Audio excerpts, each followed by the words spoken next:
Assalamualaikum warahmatullahi wabarakatuh. Halo pemirsa Ekstresi Channel, selamat bertemu kembali dengan kami di cerita kisah nyata misteri. Nah pemirsa, di episode kali ini kami akan menceritakan kisah nyata yang kami dapat langsung dari narasumbernya. Dan cerita ini akan kami beri judul Kisah Mistis Penjual Gado-Gado Keliling. Namun pemirsa, sebelum ke ceritanya, jangan lupa dukung terus channel kami dengan cara like, komen, dan juga subscribe biar channel kami bisa berkembang. Seperti apa ceritanya, dan inilah ceritanya.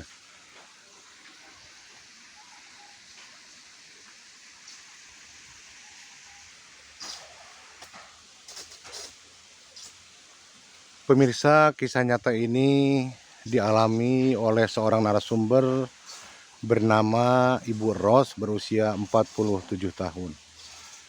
Bu Ros adalah seorang janda karena sudah ditinggal mati oleh suaminya hampir 5 tahun yang lalu. Di mana Bu Ros juga mempunyai 2 orang anak. Yang pertama anak laki-laki bernama Firman berusia 15 tahun dan masih sekolah. Dan yang bungsu bernama Yanti berusia 3 tahun.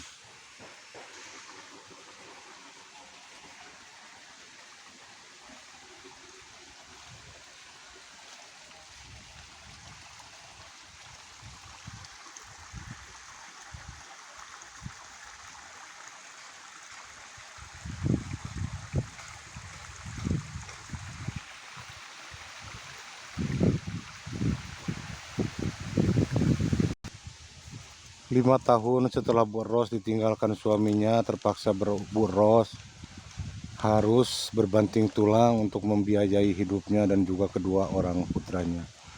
Nah, saat itu Bu Ros berinisiatif untuk menjual gado-gado keliling karena memang di pinggiran atau di belakang rumahnya Bu Ros menanam beberapa sayuran dari mulai pepaya, kangkung, bayam, dan juga lain sebagainya, sehingga Bu Ros memanfaatkan sayuran yang ada dan berinisiatif untuk menjual gado-gado keliling.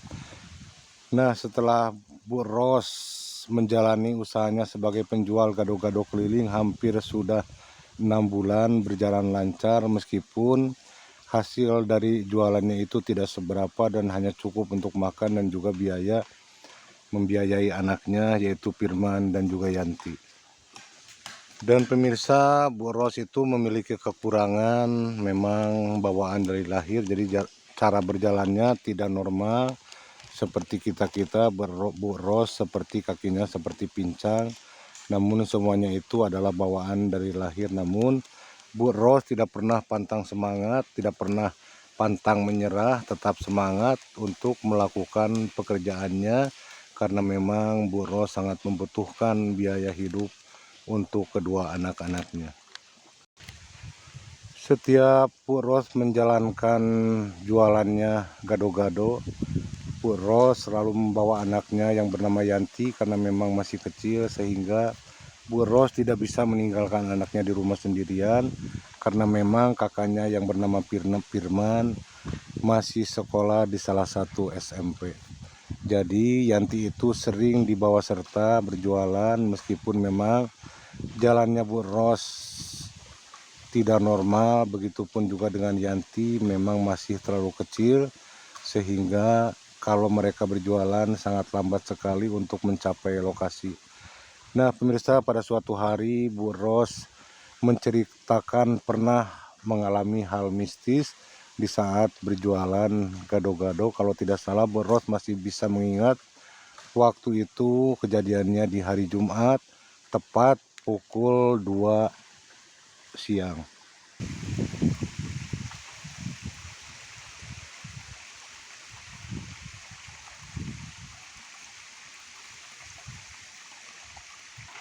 Nah pemirsa, jadi Bu Ros itu kalau jualan tidak cuma di lingkungan perkampungannya, namun kadang-kadang Bu Ros sengaja berjualan ke luar kampung atau ke kampung sebelah atau ke daerah yang lumayan agak jauh, sehingga Bu Ros harus melewati perkebunan atau kebun warga, di mana di situ rumahnya memang tidak terlalu banyak atau tidak terlalu padat.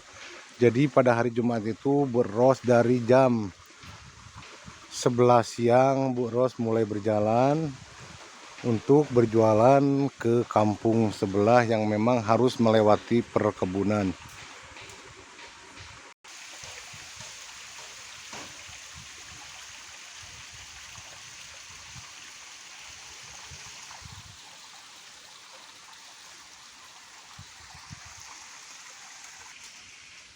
Kenapa di hari Jumat itu Bu Ros berinisiatif berjualan gado-gadonya keluar kampung? Karena memang pada hari itu pembeli sangat jarang sekali sehingga gado-gado yang Bu Ros bawa itu tidak terjual banyak. Yang biasanya di kampungnya sendiri juga lumayan banyak pembelinya, namun kali itu di kampungnya jarang pembeli karena memang para warga di situ sedang keluar rumah atau memang sudah makan, pemirsa. Makanya hari itu Bu Ros berinisiatif untuk menjual gado-gadonya ke kampung lain yang memang harus melewati perkebunan dan memang jalannya hanya jalan setapak dan memang sangat sepi dan sangat sunyi sekali di perjalanan tersebut. Nah, kali itu di saat jam menunjukkan pukul 1, Bu Ros pun berangkat untuk menuju ke salah satu kampung yang Bu Ros tuju. Dan Bu Ros pun sambil memegang tangan anaknya juga sambil menyimpan jualan gado-gadonya di kepala dengan memakai tampah, kalau bahasa Sunda disebutnya nyiru, pemirsa. Jadi yang Bu Ros bawa itu adalah cobek untuk mengulek bumbu dan juga sayur-sayuran yang memang sudah direbus terlebih dahulu sebagai bahan untuk gado-gadonya. Nah, Bu Ros dan anaknya pun terus berjalan menyusuri jalanan setapak, melewati perkebunan yang memang perkebunan itu sangatlah lumayan panjang, mungkin sekitar 500 meter Bu Ros harus melewati perkebunan tersebut. Dan di saat Bu Ros dan anaknya yang bernama Yanti berjalan menyusuri jalanan setapak di perkebunan tersebut, tiba-tiba hujan turun sangat deras. Di situ Bu Ros sangat kebingungan sekali. Mau mundur sudah jauh, mau maju pun mungkin masih jauh jarak yang harus ditempuhnya. Nah, di situ Bu Ros bingung, terus mencoba berjalan, mempercepat jalannya, namun hujan malah semakin deras.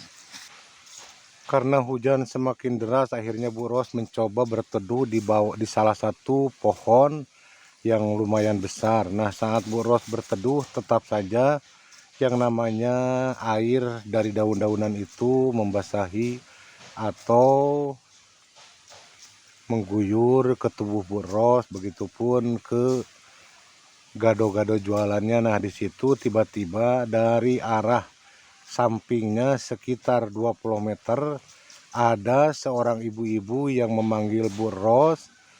Jadi si ibu-ibu itu memanggil Bu Ros sangat kencang dan menyuruh Bu Ros untuk berteduh di rumah si ibu-ibu tersebut. Tanpa pikir panjang, akhirnya Bu Ros pun mengikuti anjuran dari si ibu-ibu tersebut, mendekati si ibu-ibu tersebut. Dan terus terang Bu Ros tidak berpikiran negatif kalau di situ ada rumah, padahal Bu Ros sudah tahu lokasi tersebut, di daerah tersebut atau di perkebunan tersebut tidak ada rumah satupun. Namun kali itu Bu Ros seperti terhipnotis. Bu Ros tidak beranggapan negatif kalau ada ibu-ibu yang mengajak ke rumahnya. Akhirnya Bu Ros pun nyamperin si ibu-ibu tersebut dan si ibu-ibu tersebut menyuruh Bu Ros untuk berteduh di rumahnya atau balai-balai di depan rumah si ibu-ibu tersebut. Dan lalu Bu Ros dan anaknya pun segera masuk ke halaman rumah si ibu-ibu tersebut, dan si ibu-ibu tersebut sedang berdiri di balai-balai di depan rumahnya. Rambutnya sudah putih sekali dan ternyata si ibu-ibu itu memang sudah nenek-nenek. Dan saat beliau berbicara, ternyata si nenek-nenek tersebut berusia 105 tahun. Nah, di situ Bu Ros sangat heran sekali kenapa usia 105 tahun namun dari gaya bicaranya tidak ada sedikit pun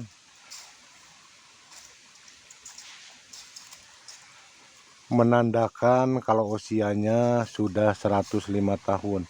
Jadi si nenek-nenek tersebut berbicaranya sangat lantang, sangat keras, sangat nyambung, dan sangat jelas, tidak seperti nenek-nenek yang kita temui biasanya kalau memang sudah tua, gaya bicaranya atau penglihatannya pun sudah tidak normal lagi. Namun si nenek yang mengaku bernama Nenek Sumi itu sangatlah beda dengan nenek-nenek seperti biasanya. Dan saat berbincang-bincang, tiba-tiba si nenek itu menyuruh Ibu Ros untuk membuatkan gado-gado buatnya. Dan si nenek itu pun setelah Bu Ros membuat gado-gado, si nenek itu pun memakannya sambil terus berbincang-bincang, bahkan memberikan wejangan serta nasihat kepada Ibu Ros supaya Ibu Ros itu tetap sabar menjalani kehidupan, tetap ikhlas dan tetap semangat apapun yang terjadi di situ. Bu Ros merasa sangat mempunyai orang tua yang memberikan nasihat karena memang Bu Ros sendiri sudah tidak punya orang tua. Orang tuanya kedua-duanya sudah meninggal, apalagi neneknya. Nah, jadi saat Bu Ros menerima nasihat atau jangan, Bu Ros sangat adem sekali. Hatinya merasa sangat tenang sekali, sangat damai sekali mendengar nasihat dari si nenek-nenek yang bernama Nenek Sumi tersebut. Setelah si Nenek Sumi memakan gado-gado buatan Ibu Ros, lalu si Nenek Sumi itu memberikan tip atau memberikan masukan supaya gado-gadonya ditambah ini itu, ditambah bumbu ini itu. Dan di situ Bu Ros pun sangat menerima dan berterima kasih atas saran yang diberikan oleh Nenek Sumi tersebut.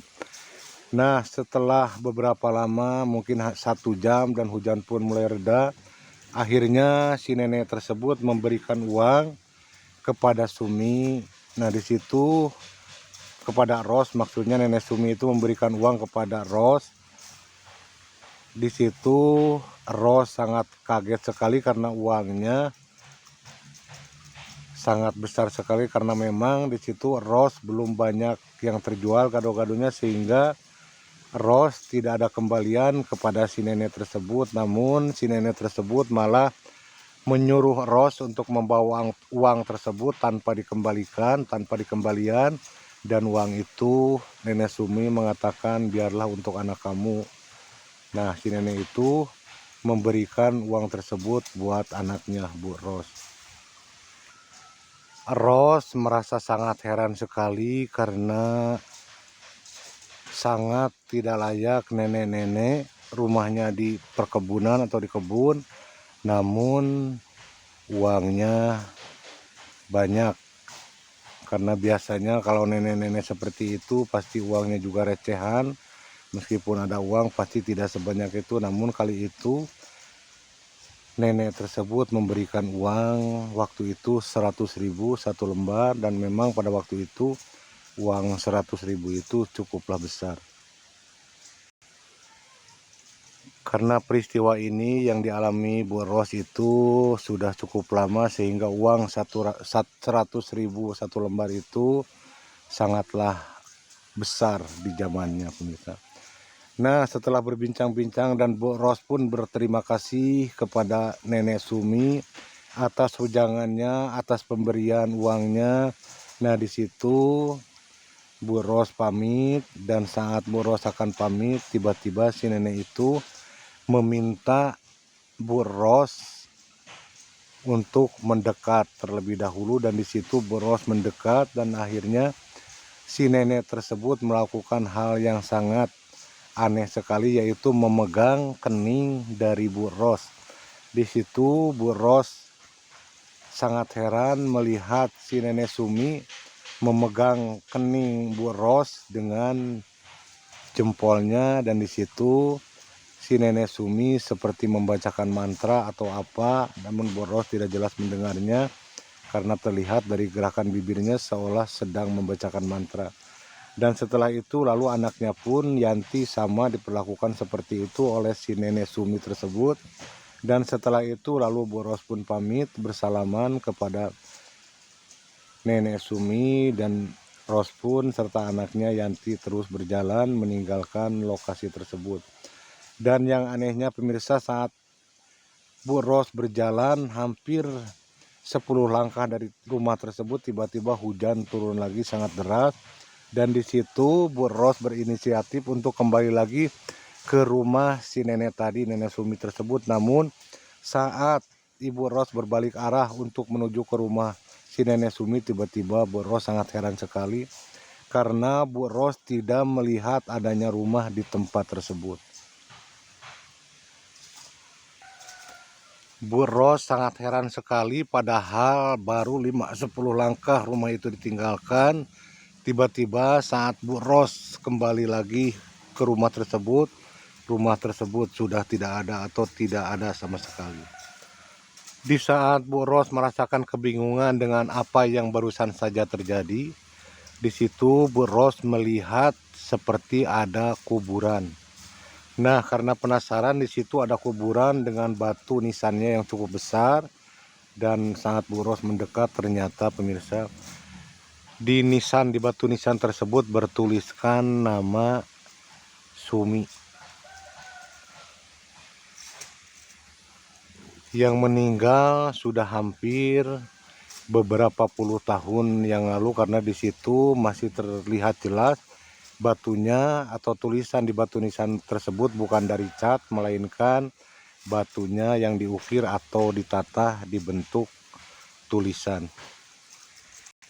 Nah, di situ Bu Ros baru sadar kalau si Nenek Sumi yang tadi bertemu itu memang sudah meninggal, dan karena jelas sekali di pusara kuburan itu atau nisan tersebut bertuliskan Sumi atau Ibu Sumi. Nah, di situ Bu Ros tidak merasakan takut atau tidak merasakan bagaimana, justru Bu Ros di situ meskipun hujan, di situ Bu Ros memberikan dulu doa atau mengirimkan dulu Al-Fatihah di depan makam tersebut. Nah pemirsa, itulah kejadian mistis atau kejadian di luar nalar yang dialami Bu Ros penjual gado-gado keliling.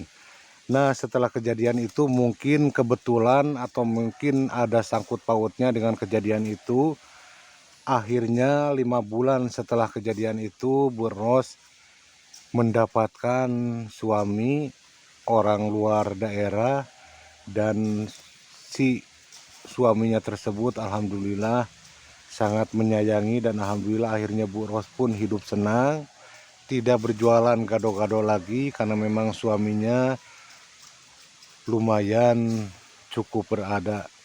Dan di situ Bu Ros sangat bersyukur sekali mendapatkan suami yang memang sangat menyayanginya, menyayangi anak-anaknya, dan juga sangat mensejahterakan kehidupan Bu Ros. Dan pada akhirnya kehidupan Bu Ros pun sangat layak, dan Bu Ros merasakan sangat bahagia karena diperistri oleh salah satu laki-laki yang sekarang menjadi suaminya, dan hidupnya cukup mapan dan bahagia. Namun Bu Ros tidak pernah melupakan makam dari Nenek Sumi tersebut, sehingga setiap hari raya ataupun di setiap 3 bulan sekali Bu Ros selalu datang ke makam Nenek Sumi tersebut untuk memberikan doa. Begitupun juga suaminya Bu Ros yang sekarang pun selalu ikut datang ke lokasi makamnya Nenek Sumi tersebut. Bukan berarti Bu Ros merasa setelah Nenek Sumi waktu itu memberikan jampi-jampi saat menekan keningnya Bu Ros, namun Bu Ros hanya mempunyai perasaan kalau Nenek Sumi itu diibaratkan neneknya sendiri, sehingga Bu Ros setiap 3 bulan sekali selalu datang ke pemakaman tersebut untuk memberikan doa kepada Nenek Sumi. Nah pemirsa, itulah kisah yang dialami Bu Ros, kisah yang sangat di luar nalar, kisah yang sangat mistis. Karena dalam seumur hidup hanya kali itulah Bu Ros mengalami hal yang sangat misteri. Nah pemirsa, itulah kisah yang dialami Bu Ros. Semoga berguna, semoga penonton terhibur. Ini adalah benar-benar kisah nyata dan bukan rekayasa. Kami berharap pemirsa terus mendukung channel kami dengan cara like, komen, dan juga subscribe biar channel kami bisa berkembang. Dan buat siapapun yang selalu mendukung channel kami, mensupport channel kami doakan sehat selalu, panjang umur, murah rezekinya, dan dilancarkan semua urusannya. Amin, amin. Ya Allah, ya Robbal Alamin. Sampai ketemu lagi pemirsa di video kami selanjutnya, di kisah nyata kami selanjutnya. Wassalamualaikum warahmatullahi wabarakatuh.